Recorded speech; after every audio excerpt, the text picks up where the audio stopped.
Trump was in Scotland today and he said that in response to seeing photos of starving children in Gaza, when I see the children and when I see, especially over the last couple of weeks, people are stealing the food, they're stealing the money, they're stealing the money for the food, they're stealing weapons, they're stealing everything.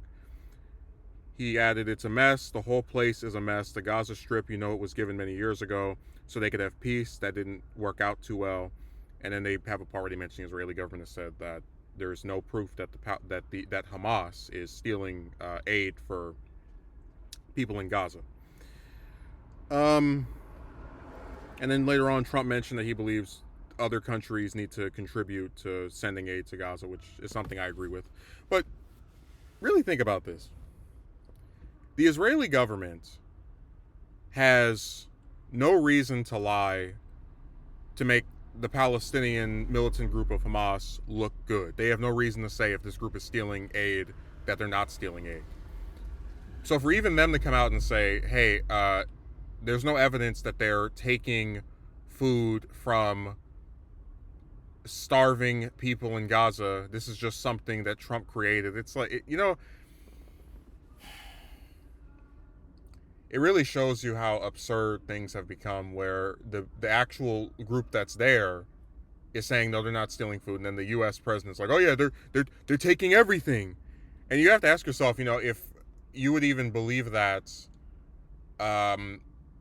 it really just shows how much of a cult, politics has become, where the president can just spread misinformation, have other groups that are more knowledgeable about the subject matter come out and say, no, that's not what's going on at all, and that there's still some sizable group of people, usually the Netanyahu bootlickers or, AIPAC affiliates, people who already have like a pro-Israeli government bias, who are going to say, peddle his nonsense. Oh yeah, the Hamas is stealing food from the people that they, albeit in a misguided way, are trying to assist. Yeah, they're taking all their food. All these Hamas agents are just ballooning to 300 pounds from eating all this food meant for way more people than are actually part of that group. Yep.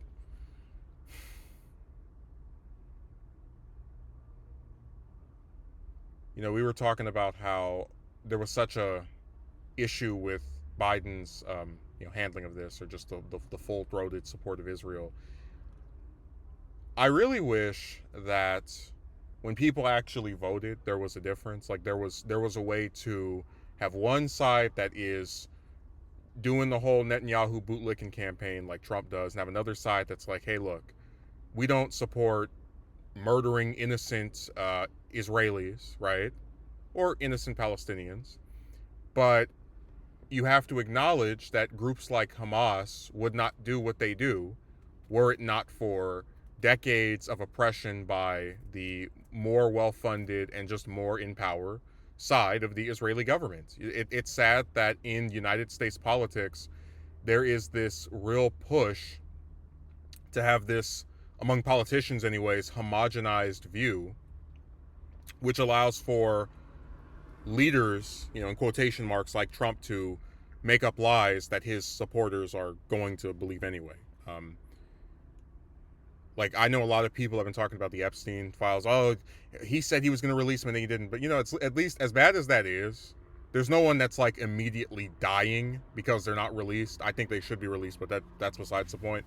But with this, it's like you are trying to spread misinformation to make Israel look better and Hamas, and by extension the Palestinians, look worse. And it's so blatantly untrue that even the people who have no problem generally speaking ill of Hamas and, by extension Palestinians, are like, yeah, he doesn't know what he's talking about. So just more untruths and falsehoods.